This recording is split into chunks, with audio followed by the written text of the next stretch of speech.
The day Preston Holloway made me unlock my phone in front of the whole sales floor, he kept smiling like he was doing me a favor. That was his thing. He never yelled first.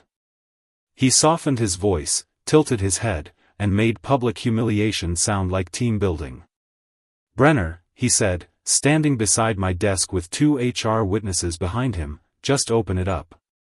Clear your name. Easy." 34 people went quiet. Keyboards stopped. Coffee cups hovered. Someone's printer kept spitting paper in the corner, which somehow made the silence worse. I looked at Preston's hand resting on the back of my chair like he owned it. Like he owned the desk, the air, the building, and the small amount of dignity I had left after 5 years at Alder Knox Analytics. Then I unlocked my phone. Because sometimes pride walks out the door before you do. And sometimes, if you're patient, it comes back with receipts. 2 weeks earlier, I was still the guy people called when things quietly needed fixing.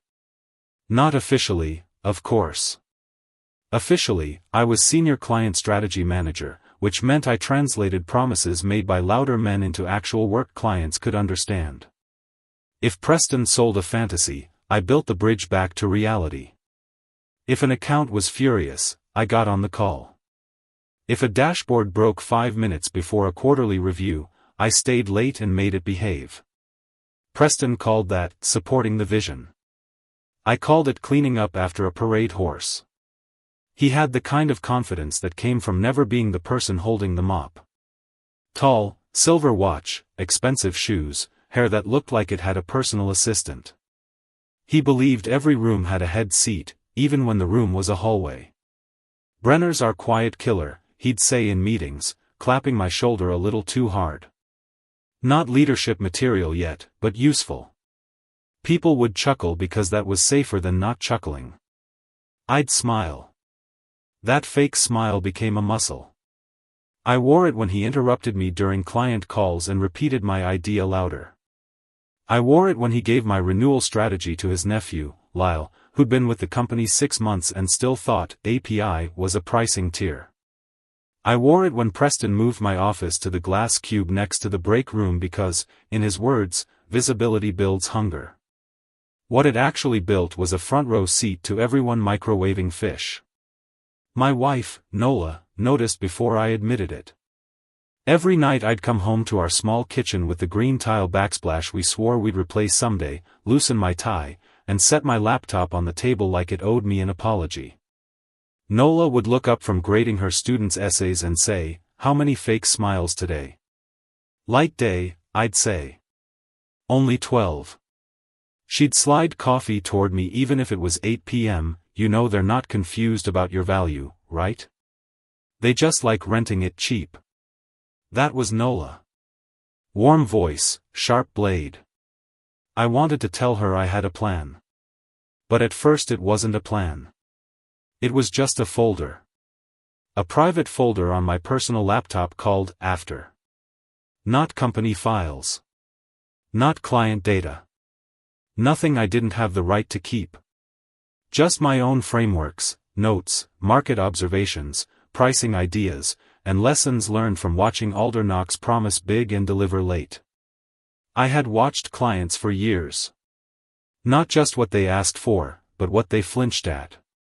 Which CFOs hated surprises. Which founders wanted honesty more than polish. Which operations directors secretly made the final call even when the CEO talked the most. Emotional intelligence is not magic.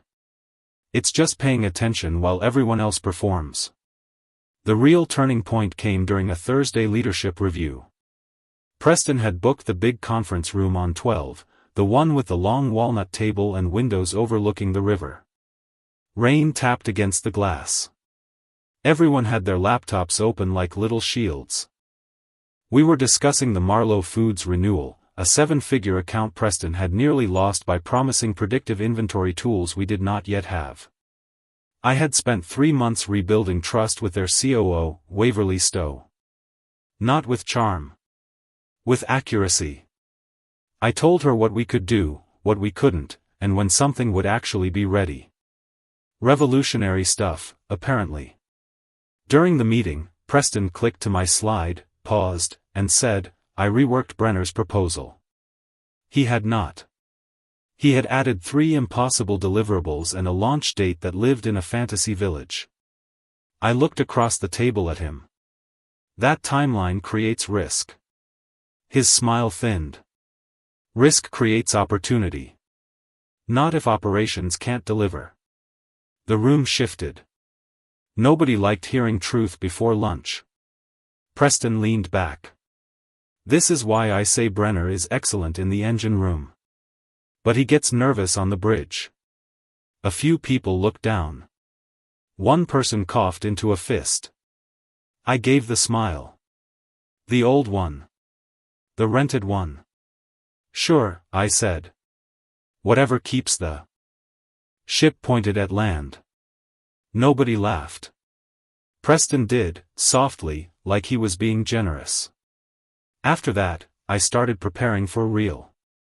I met with a small business attorney named Selwyn Pike, who wore bow ties and treated contracts like crossword puzzles. I paid him from savings Nola and I had labeled "new roof," which made me feel irresponsible until Nola said, "Roofs leak from the top too." Selwyn reviewed my employment agreement. No active non-compete. Strong confidentiality clause, obviously. No soliciting current clients for 1 year if I left voluntarily.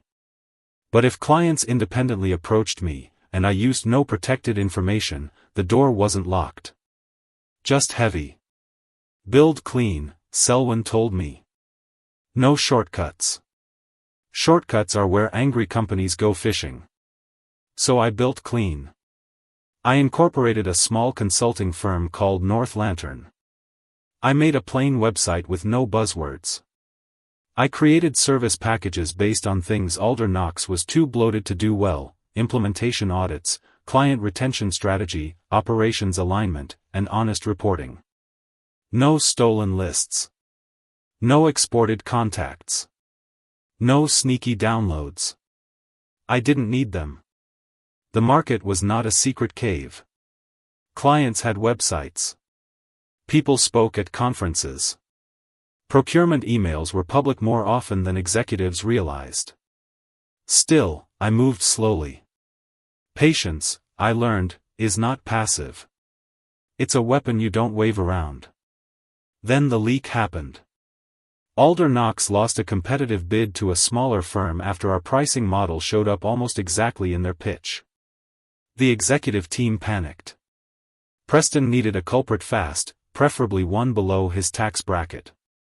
The accusation arrived on a Monday morning with the weather doing that gray Chicago thing where the sky looks personally disappointed in you. I was in the kitchen area pouring coffee when Tuck Rossner from implementation walked in, pale and stiff. "Hey," he said quietly, "Preston's looking for you." "Good looking for me or calendar invite with no subject looking for me?" Tuck didn't smile. "The second one." When I got to the sales floor, Preston was already waiting beside my desk with HR and his nephew Lyle, who couldn't quite hide how excited he was. There's a specific kind of person who enjoys being adjacent to power. They stand a little taller near someone else's cruelty. Preston held up a printed packet. "Sensitive pricing data was leaked," he said, loud enough for the room to understand this was theater. "An internal review shows you accessed the pricing folder Friday night." "I accessed it for the Marlowe revision," I said. "You asked me to." His eyebrows lifted. "Did I?" That was when I knew this was gonna get messy. He asked for my work laptop first. I gave it to IT, a woman named Greer who looked like she wanted to be anywhere else on Earth. Then Preston nodded toward my phone. "My personal phone?" I said. "If you have nothing to hide, this should be quick." That sentence has always been the favorite cologne of people about to overstep. I looked at HR. "Are you requesting access to my personal device?" The HR manager, Dinah Voss, swallowed. "We're asking for cooperation." "Right," I said. "That's a very soft word." Preston stepped closer. "Brenner, don't make this dramatic." The whole office watched me unlock my phone. He didn't touch it, because even he knew there were lines that looked bad on camera, but he made me open my recent files, email, messages, cloud storage. Nothing was there, because of course nothing was there. Then came my personal laptop. That one I refused. Preston's smile disappeared for the first time. "Company data may be on that machine." "It isn't." "Then open it." "No." The word landed clean. Not loud. Not angry. Just finished. He stared at me, and I saw the mistake happen behind his eyes. He was so used to people bending that he mistook stillness for weakness. "Then your employment ends today," he said. "For cause." Dinah flinched. Preston turned to the room. "Let this be a reminder. Trust is everything here." I almost laughed. Not because it was funny. Because the printer in the corner jammed at that exact moment, grinding like even the office equipment objected.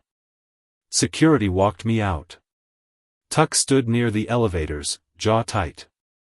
As the doors opened, he murmured, "I'm sorry, man." I nodded. "Don't be. Just remember who asked for the folder Friday night." His eyes sharpened. Downstairs, rain dotted the sidewalk. I stood under the awning holding a cardboard box with 2 notebooks, a cracked mug, and a small desk plant Nola had named Gerald. I should have felt ruined. Instead, I felt strangely light. Humiliation burns. But it also cauterizes. By 6 p.m., Selwyn Pike had my notes. By 8 p.m., Nola had ordered Thai food and spread documents across our kitchen table like a general planning a campaign.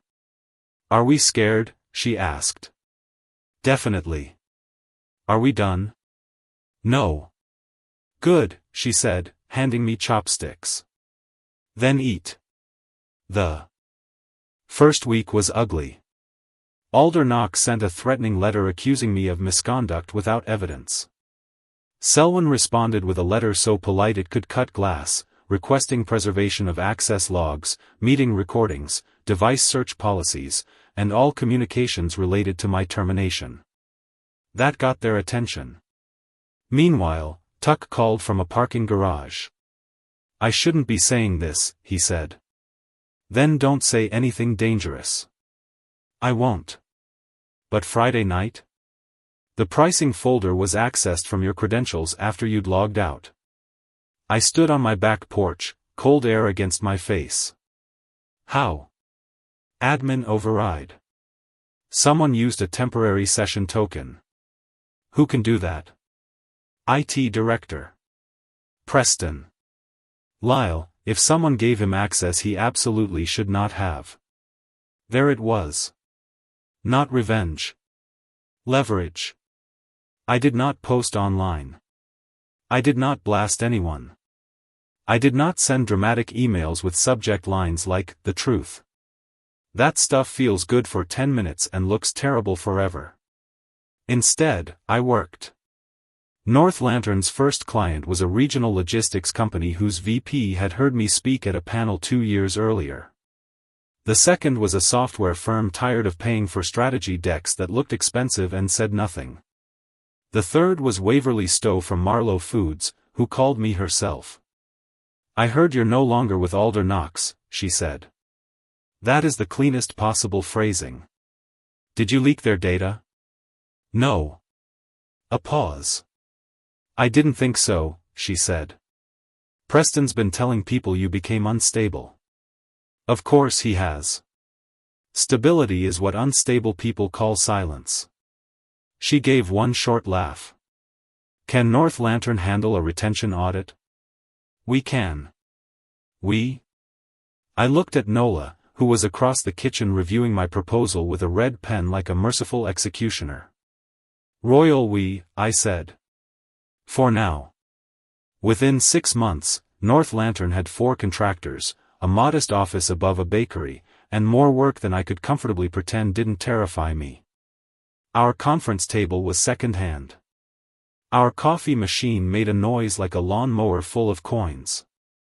But clients stayed because we told them the truth before the invoice. Alder Knox went the other direction. Preston doubled down. He told clients North Lantern was built on stolen information. He hinted at lawsuits. He pressured vendors. He sent one email, accidentally copying a client, calling me a useful technician with delusions of ownership. That email got forwarded to me by 3 different people. Guy thought he owned the room. Forgot rooms have doors. The structural consequences started quietly. Marlowe paused their renewal. Then Brecon Vale Medical opened a competitive review. Then 2 mid-market accounts requested data access audits. Not because I asked them to. Because Preston had made the leak public enough to scare his own customers. Selwyn filed a wrongful termination claim and a formal complaint regarding the forced personal device search. During discovery, Alder Knox had to produce internal logs. That was the day the story changed shape. The pricing model had not been downloaded from my laptop. It had been exported from Lyle's admin account at 11:43 p.m. Friday, then emailed to his personal address under the subject line, Draft Template. 2 days later, metadata showed portions of it inside the competitor's proposal. Lyle hadn't sold secrets in a smoky back room. Nothing that cinematic. He'd been trying to impress someone at the competing firm, sharing sample structure like an overconfident rookie who thought consequences were for hourly employees. And Preston had known. Not at first, maybe. But early enough. He'd seen the logs before he walked to my desk. He had chosen the story that protected his family and sacrificed the quiet guy. The major confrontation came in a mediation room with beige walls and a bowl of stale mints nobody touched. Preston sat across from me in a navy suit, jaw set, looking smaller without an audience. Beside him were 2 company attorneys, Dinah from HR, and a board representative named Corvin Say, who had the exhausted posture of a man cleaning up someone else's fireworks. Selwyn sat beside me, bow tie perfectly centered. Nola was there too, calm as a lighthouse. Preston tried the old voice first. "Brenner," he said, "I think emotions ran high. We both made choices." I looked at him. "You made accusations. We had reason to investigate." "You had reason to investigate Lyle." His face tightened. Corvin slid a folder forward. "Mr. Holloway is no longer authorized to speak on behalf of the board regarding settlement terms." Preston turned sharply. "Corvin." "Not today," Corvin said. "Quiet lines are the ones people remember.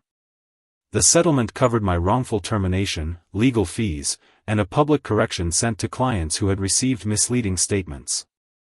No dramatic apology tour. No confetti. Just the record adjusted, which is sometimes the adult version of thunder." Preston resigned 3 weeks later. Lyle was gone before that. Dinah left by summer. Alder Knox lost Marlowe, then Brecon, then 2 more major accounts, not because I stole them, but because trust is not a logo you can slap on a slide after you've dented it. A year after my firing, North Lantern moved into a real office with tall windows and plants nobody had named yet. We kept the second-hand table in the conference room because I liked what it reminded me of: start where you are, but don't worship where you started. The offer came on a Tuesday. Corvin Say called and asked if I'd meet him at a quiet restaurant downtown. Rain again. Same gray sky. Different man under it. Alder Knox was trying to restructure. Their valuation had dropped. Their remaining clients wanted operational credibility. Corvin offered me equity, a partner title, and control over client strategy if North Lantern merged into what was left of Alder Knox. He slid the term sheet across the table. "It's a serious offer," he said. "It is. You'd have authority." "I already do." He nodded slowly, like he respected that answer before I finished giving it. "We handled things poorly," he said. "You handled them after they became expensive." Fair is fair. He didn't argue. On the walk back to my office, I stopped outside the old Alder Knox building. Through the lobby glass, I could see the security desk, the elevators, the polished stone floor where I had stood with a cardboard box and Gerald the plant. For a second, I saw myself there again. Damp coat. Tight throat. Fake smile gone at last. Nola called as I stood under the awning. "How'd it go?" she asked. "They offered partner." "And?" I watched office lights flicker on across the street, one square at a time. I said no. She was quiet, then soft. "How do you feel?" I thought about Preston's hand on my chair, the phone in my palm, the room full of people waiting to see if I'd break. I thought about every swallowed sentence, every fake smile, every night I came home carrying someone else's arrogance in my shoulders. Then I looked at my reflection in the glass. "Light," I said. The next morning, I gathered my team in our conference room. Rain had cleared. Sunlight moved across the second-hand table, catching scratches in the wood like little proof marks. "We're not building a company people have to survive," I told them. "We're building one they're glad to enter." Tuck, who had joined us 2 months earlier, raised his coffee. Wild concept. Everyone laughed. And I smiled for real. Not the rented smile. Not the office smile. Not the one men like Preston teach you to wear while they mistake your patience for permission. This one belonged to me.